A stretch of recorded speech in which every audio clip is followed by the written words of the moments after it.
வணக்கம். Welcome to கதை திரட்டு audio books. இந்த வீடியோவில் நம்ம என்ன கதை கேட்க போகிறோம்னா, அது ஒரு அழகிய நிலா காலம் கதையின் 3வது பகுதி. நம்ம சேனலை இதுவரைக்கும் சப்ஸ்கிரைப் பண்ணாதவங்க சப்ஸ்கிரைப் பண்ணுங்க. பக்கத்தில் இருக்கிற பெல் ஐக்கானை கிளிக் பண்ணி ஆளுங்கிற ஆப்ஷனை ப்ரெஸ் பண்ணுங்க. ஸோ தட் நான் போடுற கதைகளை உடனுக்குடனே நீங்கள் கேட்கலாம். வாங்க கதைக்குள்ளே போகலாம். காருக்கு வெளியே ஒரு சக்கர நாற்காலி நின்று கொண்டிருந்தது. மீனு ஒரு லேசான திகைப்புடன் பார்த்தாள். இவன் அந்த பெண்ணை பூ மாலையை தூக்குகிற மாதிரி ஜாக்கிரதையாக தூக்கி சக்கர நாற்காலியில் அமர்த்தினான். அந்த பெண் மிக அழகாக இருந்தாள். ஆரோக்கியமாக தெரிந்தாள். ஐயோ பாவம், கால் நடக்க முடியாதபடி இவளுக்கு என்ன கோளாறு என்று மீனுவுக்கு சட்டென்று ஒரு அனுதாபம் ஏற்பட்டது. சக்கர நாற்காலியை பிடித்தபடி அவன் கோவிலை அண்ணாந்து பார்த்தான். மஞ்சு, இந்த இடம் எவ்வளவு நன்னா இருக்கு பாத்தியா என்றான். மஞ்சு பதிலே சொல்லாமல் சுற்றிலும் இருந்த வயல்களை, அடக்கமாக நின்ற கோவிலை, ஒரு பக்கமாக இருந்த அரச மரத்தின் நிழலில் நின்று அவளையே வெறித்து பார்த்து கொண்டிருந்த மீனுவை ஒரு பார்வை பார்த்துவிட்டு கடைசியில் பக்கத்தில் நின்றவனிடம் உள்ள போகலாம் என்றாள். அவன் தன்னை சுற்றி பார்வையை அலைய விடாமல் ஆகாசத்தையும் கோயிலையும் நேராக பார்த்தபடி சக்கர நாற்காலியை தள்ளி கொண்டு சென்றான். நேற்றும் இன்ற காலையும் அவன் முகத்தில் தெரிந்த குறும்பும் உல்லாசமும் இல்லாமல் ஏதோ ஒரு தீவிரத்துடன் முகமே வித்தியாசமாய் தெரிந்தது இப்போது. போலாமா மீனோ? மீனு சட்டென்று சுய நினைவுக்கு வந்தாள். லக்ஷ்மி மெல்ல கிசுகிசுத்தாள். அந்த அம்மாவுக்கு நடக்க முடியாது போல. யார் அது லக்ஷ்மி? தெரியல, அந்த ஐயாவுடைய சம்சாரமோ என்னவோ. இந்த மாதிரி ஒரு மனைவியை வைத்து கொண்டு அவன் கண்களில் எப்படி அந்த உல்லாசமும் குறும்பும் இருக்கும் என்று அவளுக்கு ஆச்சரியமாக இருந்தது. அந்த ஐயாவை பார்த்தா ஏதோ சினிமா நடிகர் மாதிரி இல்ல? மீனு ஒன்றும் சொல்லாமல் சிரித்தாள். இந்த மாதிரி ஒரு சீக்காளி பெண்டாட்டியை வச்சுக்கிட்டு இந்த ஊர்ல இந்த ஆள் என்ன பண்ண போறாரோ? பெண்டாட்டினே தீர்மானம் பண்ணிட்டியா லக்ஷ்மி? பெண்டாட்டியாத்தான் இருக்கணும். இந்த ஊர் அழகா இருக்குன்னு வந்திருக்கலாம் கொஞ்ச நாளைக்கு வந்திருக்கிறதா தெரியல. விவசாயம் பண்ண இங்கேயே வந்திருக்காப்புல பேசிக்கிறாங்க. யாரு? அக்ரஹாரத்துல தான். நேற்று கார் வந்து நின்றதும் அக்ரஹாரத்து பெண்களும் குழந்தைகளும் நட்ட நடுத்தெருவுக்கு வந்து வெட்கமில்லாமல் வெறித்து பார்த்து கொண்டு நின்றது அவளுக்கு ஞாபகம் வந்தது. அவனை பற்றி உடனடியாக குசலம் விசாரிக்க இவர்களுக்கு ஏதும் கூச்சம் இருக்காது என்று அவள் நினைத்து கொண்டாள். அந்த பெண் உனக்கு என்ன ஆகணும் என்று இவர்கள் விசாரிக்கவில்லையே. அவன் அப்படி சுற்றமுற்றம் பார்க்காமல் நேராக கோவிலையும் ஆகாசத்தையும் பார்த்து கொண்டு நடந்தது அவளுக்கு ஆச்சரியமாக இருந்தது. அதோ பார் மீனக்கா என்று ராஜு உற்சாகமாக கத்தினான். பச்சை வயல்களுக்கு மேல் வெள்ளை வெளிர் என்று நாரைகள் பறந்து கொண்டிருந்தன. எத்தனை அழகா இருக்கு இல்லக்கா? ஆமா ராஜு. ஓ, எத்தனை அழகு! ராஜு உற்சாகமாக கையை கொட்டி சிரித்தான். அவள் இடுப்பை பிடித்து சுற்றி குதித்தான். யாரோ புதிய ஆளை பார்க்கிற திகைப்புடன் மீனு அவனை பார்த்தாள். அந்த நாரைகள் அவனுள் ஏற்படுத்திய சந்தோஷம் முகத்தில் துல்லியமாக தெரிந்தது. கண்களில் புதிய பிரகாசம் தெரிந்தது. பயத்தையும் அருட்சியையும் தவிர வேறு எந்த உணர்வையும் இந்த கண்கள் பிரதிபலித்து பார்த்திராமல் அவளுக்கு இது ஆச்சரியமாக இருந்தது. நாரைகள் மேலே இருந்து கீழே இறங்கி வயல்களுக்கு நடுவே அமர்ந்தன. ராஜுவின் உற்சாகத்தை அறிந்த மாதிரி ராஜு பெரியதாக சிரித்து கொண்டு அவைகளை நோக்கி ஓடினான். அவன் அருகில் சென்றதும் சிறகுகளை படபடத்து கொண்டு அவை விருக்கென்று மேலே எழும்பின. ஓ, எல்லாம் பறந்து போச்சு மீனுக்கா என்றான் சோகமாக. அதையெல்லாம் தூரத்துல இருந்துதான் பார்க்கணும் ராஜு, கிட்ட போனா பயந்துடும். பயமா என்று அவன் கண்களை விரித்து கேட்டான். நான் ஒன்னும் அதை அடிக்க போகலையே. மறுபடியும் அவனுடைய கண்களில் பயமும் மருட்சியும் திரையிடுவதை பார்த்து அவளுக்கு விசனம் ஏற்பட்டது. நீ அடிக்க வரையோன்னு நினைச்சுண்டு அது பயந்து போயிருக்கும். நீ ஐயாவை கண்டதுமே எங்கேயாவது தப்பிச்சு போக பார்க்கிறியே, அது மாதிரி. சும்மா இரு லக்ஷ்மி. ராஜுவின் முகத்தில் சட்டென்று உற்சாகம் எல்லாம் மடிந்து போயிற்று. கண்ணிலும் பார்வையிலும் வழக்கமான மந்தத்தனம் அமர்ந்தது. ஒரு முகமூடியை இழுத்துவிட்ட கொண்ட மாதிரி. இந்த முகமூடிக்கு பின்னால் இருக்கும் இவனது இயல்பான குணம் என்ன என்று நிச்சயமாக மாமாவுக்கு தெரியாது என்று மீனு நினைத்து கொண்டாள். இந்த நாரைகளை பார்த்து அவனுள் ஏற்பட்ட பரவசத்தை அவரால் புரிந்து கொள்ளக்கூட முடியாது. ரசனையும் சிரிப்பும் வஞ்சனை இல்லாத அப்பாவித்தனமான பேச்சும் அவர் வரையில் உருப்படுவதற்கு வழி செய்யாதவை. லலிதா மன்னியின் கையில் இருந்து விரிந்த அந்த அழகிய கோலத்தை அவர் கருணையே இல்லாமல் செருப்பு காலில் மிதித்து கொண்டு நடந்தது ஞாபகத்திற்கு வந்தது. ராஜு அலற அலற அவன் முதுகில் அரைந்தது நினைவுக்கு வந்து மறுபடி மனசு அதிர்ந்தது. இந்த வீடு உருப்படாது. காலையில் இருந்து மாலை வரை வீட்டுக்குள் வளைய வரும் நேரம் எல்லாம் அது என்ன கோபம், ஆங்காரம்? அது யாரை எதை உருப்பட வைக்கும்? கண்டிப்புக்கு ஒரு எல்லை கிடையாதா? எதை சாதிக்க இந்த கண்டிப்பு? அம்மா அடிக்கடி சொல்வது அவளுக்கு நினைவுக்கு வந்தது. எங்க அண்ணா கோவக்கார. ஆனா அவன் எத்தனை குடும்பங்களுக்கு உதவி செஞ்சிருக்கான் தெரியுமா? எத்தனை பேருக்கு வாழ்வு கொடுத்திருக்கான் தெரியுமா? பணத்தையும் பொழுதையும் அனாவசியமா கழிக்க மாட்டான். அதனால அதே கண்டிப்பை எல்லார்கிட்டையும் எதிர்பார்க்கிறான். இதில் என்ன தப்பு? அம்மா மாமாவின் சுபாவத்தை ரொம்ப மேலெழுந்த வாரியாகத்தான் பார்த்திருப்பாள் என்று தோன்றியது. அப்பா அந்த மாதிரி ஒரு நாளைக்கு நடந்து கொண்டாலும் தாங்க முடியாமல் பீத்து கொண்டு அம்மா கிளம்பி இருப்பாள். இந்த லலிதா மன்னி மாதிரி வாயை மூடிக்கொண்டு ஒன்னும் நடக்கலையே இப்ப என்கிற மாதிரி சதா சிரித்து கொண்டு, மீனாக்கா அதோ பாரு மறுபடியும் மேல நாரை. இப்பொழுது மேலே பெரிய கூட்டமாக இருந்தது. புதிதாக வேறு பல நாரைகள் சேர்ந்து கொண்டிருந்தன.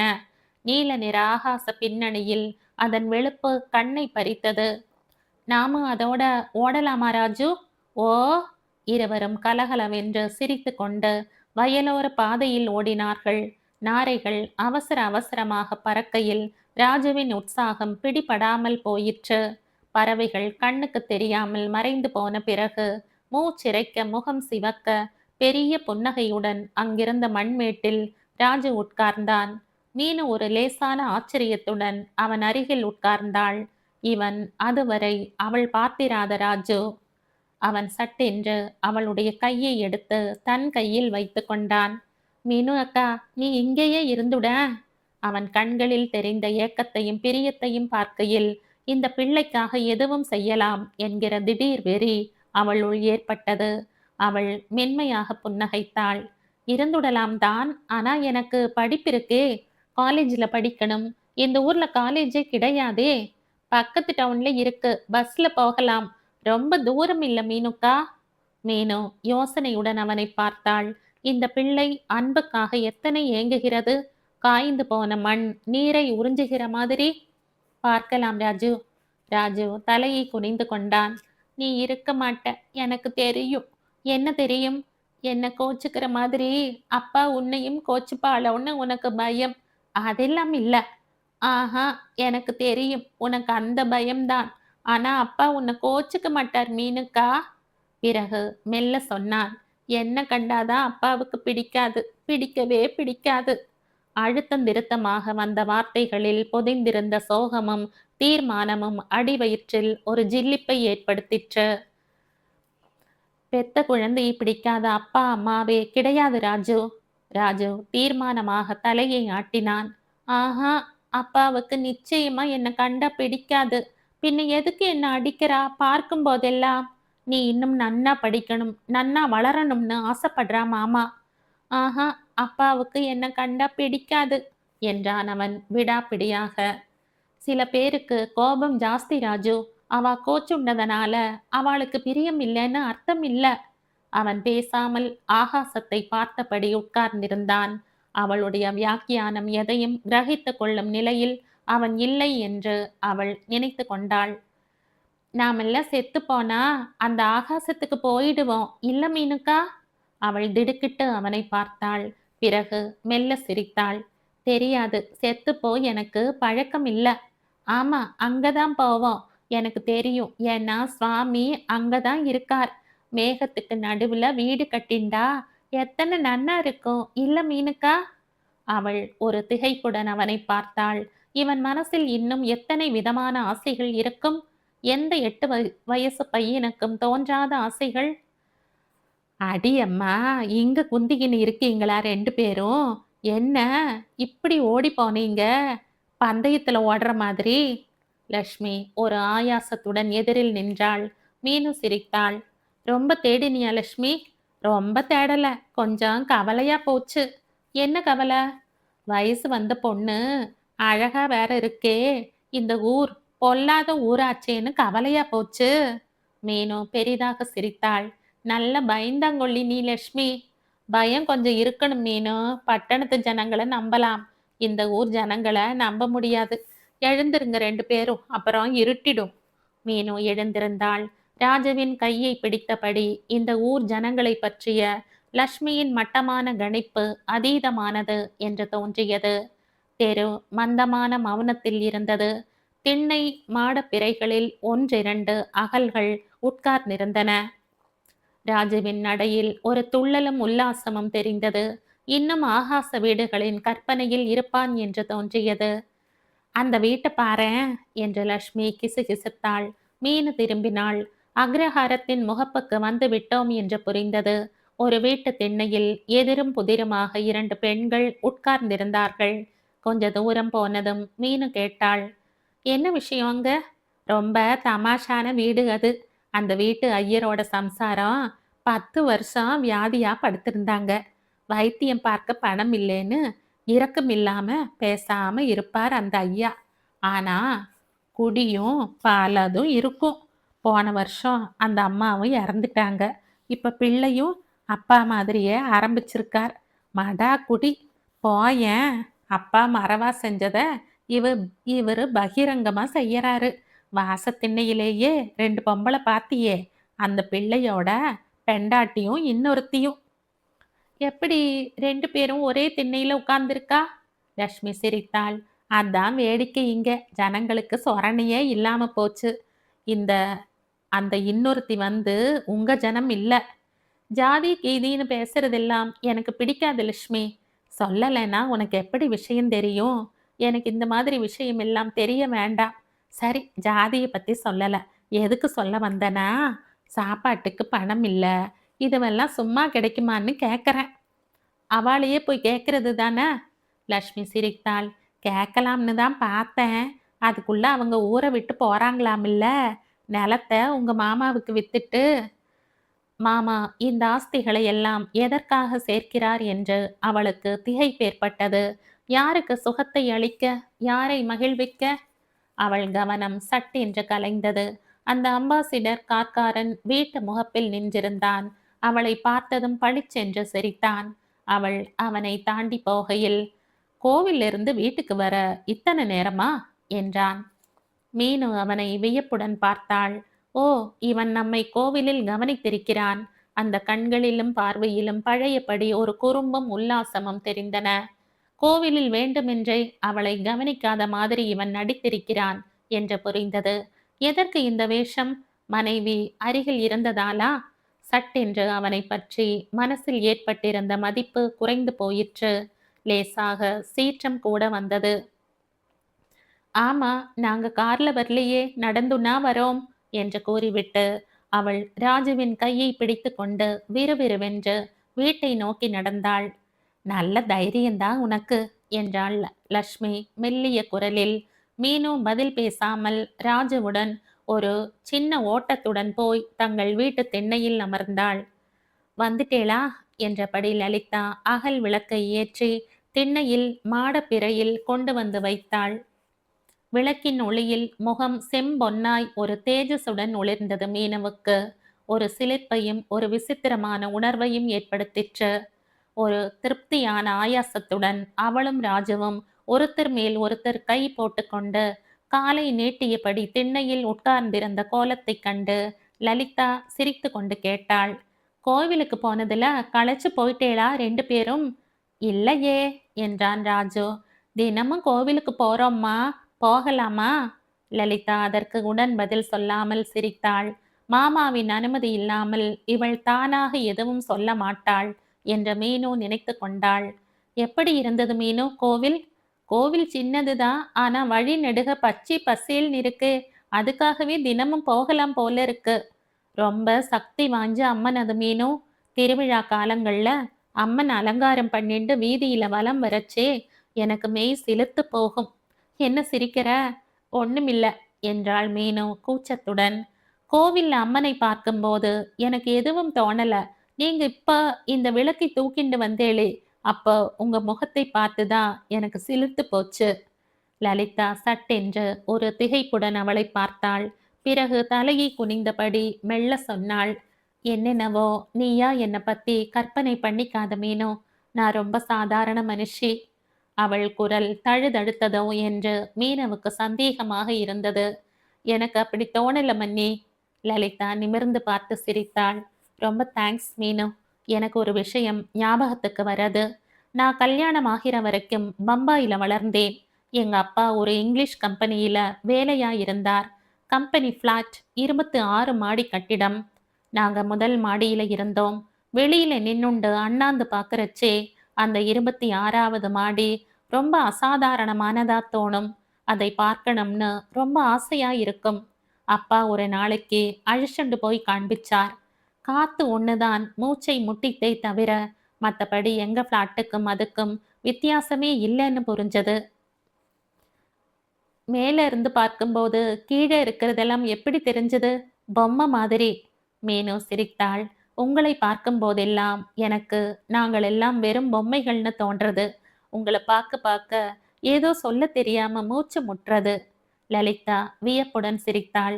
இப்படியெல்லாம் பேச எங்கே இருந்து கத்துண்ட மீனு? நீங்க கிளப்பி விடுற இன்ஸ்பிரேஷனா இருக்கலாம். அம்மா, மீனு அக்கா இங்கேயே இருக்கட்டுமா? இங்கேயே படிக்கட்டும்.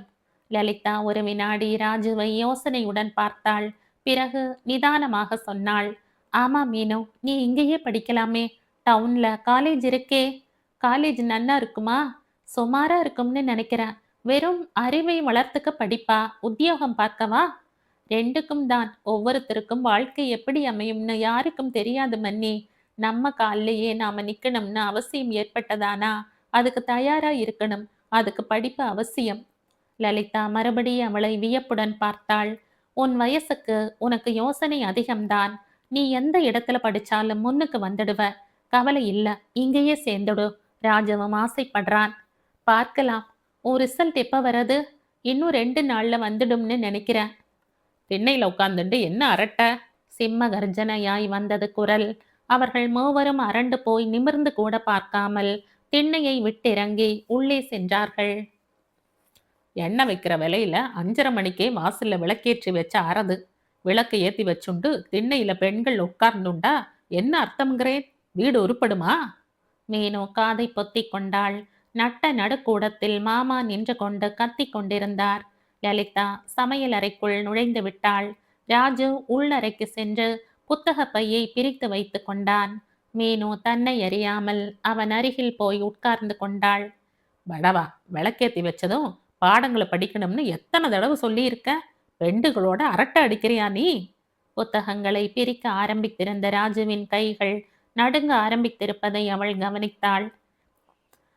நான் பக்கத்துல இருக்கேன், ஜோரா படி ராஜு என்றாள் மெல்ல. ராஜு அவள் கைகளை பிடித்தபடியே படிக்க ஆரம்பித்தான். அவனுடைய கைகள் ஜில்லித்து விரைத்து போயிருந்தன. மாலையில் மனசில் பொங்கியிருந்த சந்தோஷம் எல்லாம் சட்டென வடிந்து போயிற்று. இந்த மாதிரி ஒரு சுழலில் தன்னால் தொடர்ந்து இருப்பது சாத்தியமா என்று திகைப்பேற்பட்டது. இப்படி விவஸ்தை இல்லாமல் கத்தும் மாமாவின் பேச்சுக்களை எத்தனை நாட்கள் தாங்க முடியும்? இப்படி பேசி மற்றவர்களை துன்புறுத்துவதில் இவருக்கு ஒரு வக்ர திருப்தி இருக்க வேண்டும். இது ஒரு சாடிஸ்டிக் பிளஷர். இவருடைய இந்த பேச்சுக்கள் தான் இந்த வீட்டை உருப்படாமல் ஆக்கும் என்று இவருக்கு ஏன் புரியவில்லை? இவர் என்றைக்குமே எந்த தருணத்திலுமே மன்னியுடனும் ராஜுவுடனும் சிரித்து பேசினதில்லையா என்று அவளுக்கு ஆச்சரியமாக இருந்தது. 26 மாடி கட்டிடத்தில் பம்பாயில் வளர்ந்து 10 கிளாஸ் வரை கான்வென்ட்டில் மன்னி படித்தவள் என்று அம்மா சொல்லி இருந்தது ஞாபகத்திற்கு வந்தது. அதனால் தான் மன்னியை பார்க்கும் போதெல்லாம் ஆச்சரியம் ஏற்படுகிறது. எப்படி ஒரு நாகரீக சுழலில் நாகரீகமாக வளர்ந்தவள் இந்த கிராமத்தில் அநாகரிக வார்த்தைகளை நாள் முழுவதும் கேட்டுக்கொண்டு சுரணை இல்லாமல் சிரித்து கொண்டிருக்கிறாள் என்று திகைப்பு ஏற்படுகிறது. அந்த மாதிரி வளர்ந்தவள் இப்படி இந்த வாழ்வோடு ஐக்கியமாகி போய்விட முடியுமா? தப்பே சொல்லாமல், தப்பாகவே நினைக்காமல், குறையே படாமல் எப்படி சாத்தியம்? மன்னி அசாதாரண மனுஷிதான். அந்த குணம் சுரணை கெட்டத்தனம் இல்லை, தெய்வீக தன்மை. இன்னைக்கு சாப்பாடு உண்டா? அவள் சட்டென்று எழுந்தாள். சாதாரணமாகவே பேசத் தெரியாதோ? அவளுக்கு ஆத்திரம் வந்தது. பதில் சொல்ல இந்த வீட்டில் யாருமே இல்லாததால் தான் இவருடைய திமிர் அடங்காமல் இருக்கிறது என்று தோன்றியது. எதிர்த்து பேசினால் என்ன செய்வார்? அந்த கண்களில் இருக்கும் ஆத்திரத்தையும் கைகளில் இருக்கும் ஆத்திரத்தையும் பார்த்தால் கொன்று குழி வெட்டி விடுவார் என்று தோன்றியது. இவருக்கு மூளையும் மனசும் இயங்கவில்லை, உடம்புதான் இயங்குகிறது. அவள் தட்டையும் தீர்த்தத்தையும் சப்தம் இல்லாமல் வைத்துவிட்டு நகர்ந்தாள். மாமா முதல்ல சாப்பிடட்டும் மன்னி, நானும் ராஜுவும் அப்புறம் சாப்பிட்டுக்கிறோம். சரி. அவள் வாசல் பக்கம் இருந்த அறையில் ஜன்னலை ஒட்டி அமர்ந்தாள். வானம் மையிருட்டாக இருந்தது. இந்த ஊரில் பொழுது எப்படி போகும் என்று அவளுக்கு திகைப்பாக இருந்தது. வாசல் திண்ணையில் உட்காரக்கூடாது, ரேடியோ கிடையாது, டிவி கிடையாது. ஓ காட், பொழுது எப்படி போகும் இங்கே? ஐயா! அவள் விரைந்து வாயிலுக்கு சென்றாள். சபேசன் அதற்குள் கையை கழுவிக்கொண்டு வாசலை திறந்திருந்தார். தந்தி சேவகன். அவளுக்கு ஒரு வினாடி இதய துடிப்பு நின்றது. தந்தியை பிரித்து படித்த சபேசனின் முகத்தில் ஒரு இளக்கம் தெரிந்தது.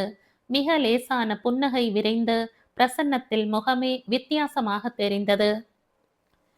யார்கிட்ட இருந்து தந்தி? மீனு ஃபர்ஸ்ட் கிளாஸ்ல பாஸ் பண்ணியிருக்காளாம். ஓ மீனு? லலிதா ஒரு ஆர்வத்துடன், ஒரு உண்மையான மகிழ்ச்சியுடன் மீனுவின் கைகளை பிடித்து கொண்டாள். ஓ, நீ கெட்டிக்காரின்னு எனக்கு தெரியும். ம் என்ற ஒரு திருப்தியான உருமல் சபேசனிடமிருந்து வந்தது. நான் அப்போ மெட்ராஸுக்கு சீக்கிரம் கிளம்பணும் மன்னி, காலேஜுக்கெல்லாம் அப்ளிகேஷன் போடணும். சபேசன் சற்றும் எதிர்பாராமல் மிக சுமூகமாக சொன்னார். இங்கேயே இருந்துட, டவுன்ல காலேஜ் இருக்கு, சேர்த்துடுறேன். அவளுக்கு தூக்கி வாரி போட்டது.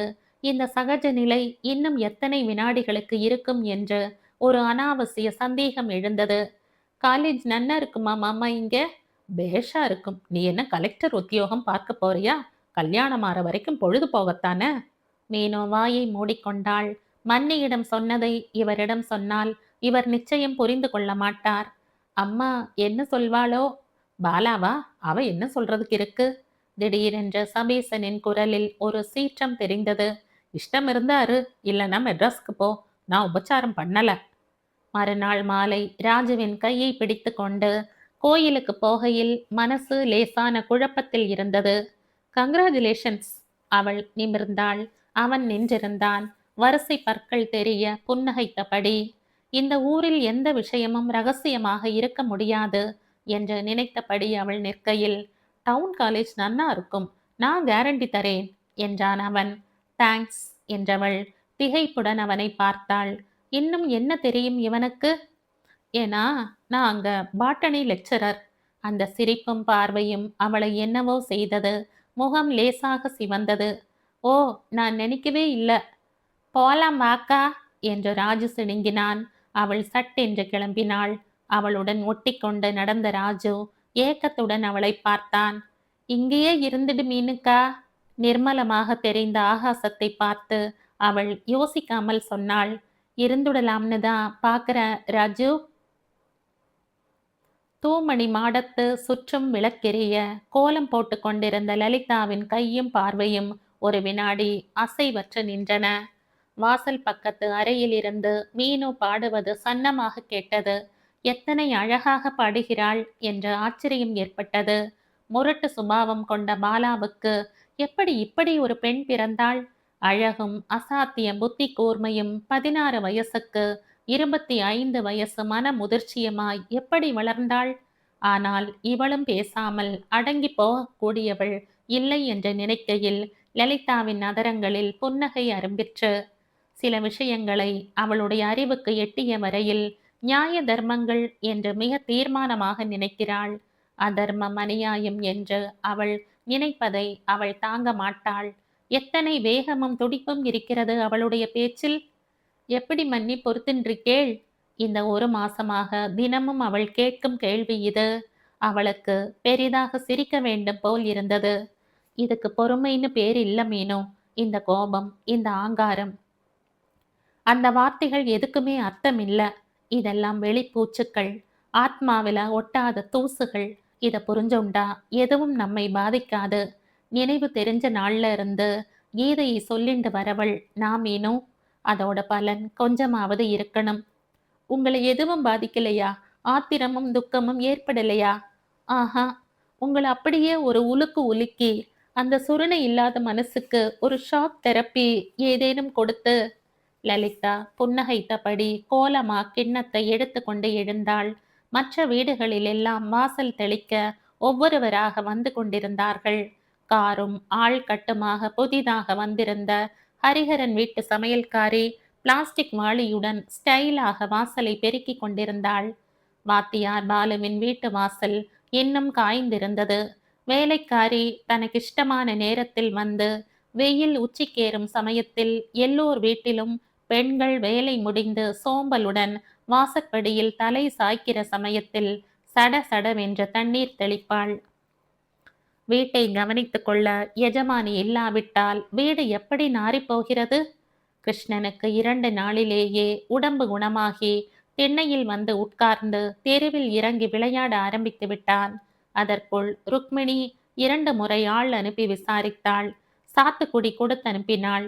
பாலுவுக்கு தெரியாமல், சபீசனுக்கு சொல்லாமல் அதை கிருஷ்ணனுக்கு சேர்ப்பிப்பது பெரிய காரியமாகி போயிற்று. எத்தனை வித பிரச்சனைகள் என்று நினைக்கையில் அவளுக்கு சிரிப்பு வந்தது. ஒரு பிரச்சனையில் இருந்து விலக நினைத்த ருக்மிணிக்கு இப்பொழுது எத்தனை பிரச்சனைகள்! ஒருவேளை ஒரே விதமான கஷ்டங்கள் அலுத்து போய் புதிய கஷ்டங்களை தேடி போகிறார்களோ இவர்கள்? இன்றைக்கு சபீசன் இன்னும் எதற்கும் கத்த ஆரம்பிக்கவில்லை என்று ஞாபகம் வந்தது. சட்டென்று ஒரு விசனம் மனசை நிறைத்தது. எப்படி ஒரு ஜீவன் அநியாயமாக விரயமாகிக் கொண்டிருக்கிறது, அஞ்ஞானங்களில் மூழ்கிக் கொண்டிருக்கிறது. எப்பொழுது அது விழித்து கொள்ளும்? எப்பொழுது உணர்ந்து கொள்ளும்? விழித்து கொள்ள, உணர்ந்து கொள்ள பெரிய துணிச்சல் வேண்டும். நான் என்கிற பைசாசத்தை கொல்லும் துணிச்சல், பவ்யம் வேண்டும். ஓ, எத்தனை அந்தகாரத்தில் இருந்தேன் என்று உணர்ந்து கொள்ளும் பவ்யம். அவள் சட்டென்று தன்னை நிதானித்து கொண்டாள். மற்றவர்களை எடை போட எனக்கு எந்த அதிகாரமும் இல்லை, எந்த தகுதியும் இல்லை. அவள் அவசரமாக பூஜை பாத்திரங்களை மறுபடி தேய்த்து வைத்தாள். இன்றாவது அவர் கோபப்படாமல் சாந்தமான ஒரு மனநிலையில் பூஜை செய்ய வேண்டும். ஆத்ம சாந்திக்காக செய்யப்படும் பூஜை ஆங்காரத்துடன் செய்யப்பட்டால் யாருக்கு லாபம்? அப்படிப்பட்ட வெறும் மணியடிக்கும் பூஜையை எதற்குத்தான் செய்ய வேண்டும்? மறுபடி அவளுக்கு தன் மீதே அலுப்பு வந்தது. இந்த மாதிரி எல்லாம் மனசு தனக்குள் விவாதிக்க வேண்டுமானால் அதில் சலனம் இருக்கிறது என்ற அர்த்தம், சமாதானமாகவில்லை என்ற அர்த்தம். என் மனசில் பாதிப்பே இல்லை என்று மீனுவிடம் மார்த்தட்டி கொள்வது எத்தனை அசட்டுத்தனம்! சபேசன் குளித்துவிட்டு பளிச் பளிச்சென்று விபூதி பட்டைகளை மார்பில் தேய்த்தபடி உள்ளே நுழைந்தார். மீனுவ இங்கேயே காலேஜ்ல சேர்த்துடலாம் தான். ஆனா மெட்ராஸ்ல காலேஜ் பசங்க நடந்துக்கிற மாதிரி எல்லாம் இங்க அவன் நடந்துக்க கூடாது. ஒழுங்கா காலேஜுக்கு போய் ஒழுங்கா நேரத்தோடு வீட்டுக்கு வரணும். இந்த ஊர்ல திரண்ட பொண்ணு வாசப்படியை தாண்டறது இல்ல. ஒரு வயசு வந்த பெண்ணை வீட்டுல வச்சுக்கிறது என்கிறது ஒரு பெரிய பொறுப்பாக்கும். அவளுக்கு லேசாக திகைப்பு ஏற்பட்டது. மீனு இங்கேயே படிக்கலாம் என்று இவராகத்தானே அன்று சொன்னார். யாரோ கெஞ்சி கேட்டு பெரிய மனசு பண்ணி ஒப்புத்து கொண்ட மாதிரி இப்பொழுது பேசுவதில் என்ன அர்த்தம்? ஓ, இது அவர் சுபாவம் என்று அவள் தன்னை சமாதானப்படுத்தி கொண்டாள். மீனு ரொம்ப சமத்து என்றாள் அவள் மெல்ல. சமத்தெல்லாம் அசடா எப்ப போகும்னு சொல்ல முடியாது. மீனவுக்கு இவர் பேசுவது எங்கே காதில் விழுந்து விடுமோ என்று அவளுக்கு யோசனையாக இருந்தது. என்ன பதிலே காணோம்? எனக்கு சொல்ல பாத்தியதை கிடையாதா? பேஷா உண்டு என்றாள் அவள் சமாதானமாக சிரித்து கொண்டு. ஆனா நீங்க கவலைப்படும்படியா ஒன்றும் இருக்காது, நான் கவனிச்சுக்கிறேன். அவர் பதில் ஒன்றும் சொல்லாமல், நீ சொல்லி நான் சமாதானமாகி போவதாவது என்கிற தீர்மானமான கடுகடுப்புடன் பூஜைக்கு அமர்ந்தார். லலிதா ராஜுவை எழுப்பி பல் தேய்க்க சொல்லிவிட்டு வந்தாள்.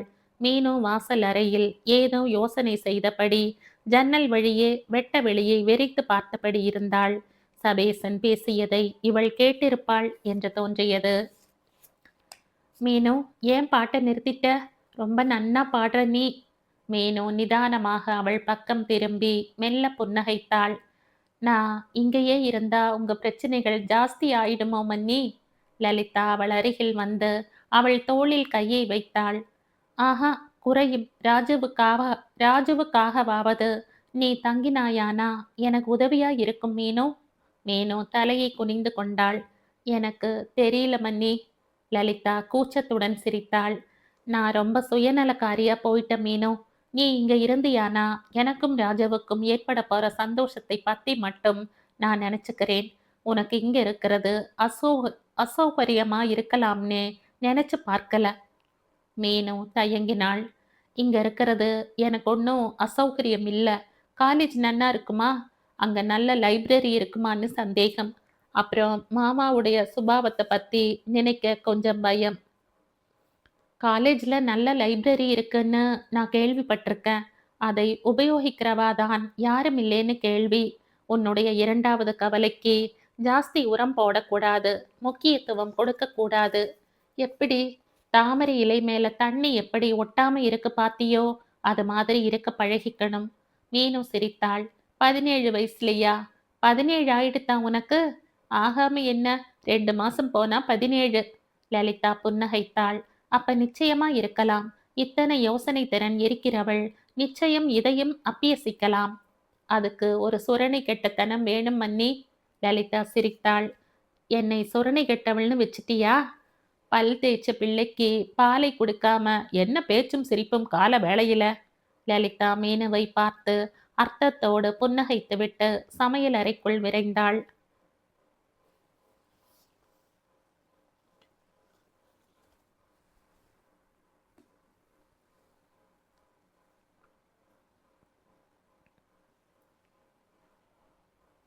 இந்த கதையின் தொடர்ச்சியை அடுத்த பதிவில் கேட்கலாம்.